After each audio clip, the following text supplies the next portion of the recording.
పండు పండు ఏం చేస్తున్నావు? ఏంది బుజ్జి, ఏం చేసేది? ఈ క్లైమేట్ ఏమో చలికి మునిగిపోవాలి. పొద్దున సూర్యుడు ఎక్కడొస్తారో ఎటుకుంటా పోవాలి సూర్యుడి కోసము. అదిగాక ఇక వంట స్పెషల్ ఏం చేస్తుంది మా అక్క అనుకుంటే మా బావ చేస్తానన్న. అట్లీస్ట్ మా అమ్మన్న చేస్తుంది అనుకున్నా. వెరైటీస్ క్వైట్ ఆపోజిట్ గా వెరైటీస్ చేస్తాడు. అడిగితే బావ బాగా చేస్తాడు, ఇది బాగా చేస్తాడని రోజుకి ఒక వెరైటీ చేస్తాడు.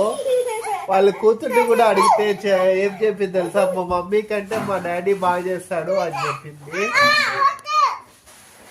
ఏంటో అంత తేడాగా ఉంది బుద్ధి.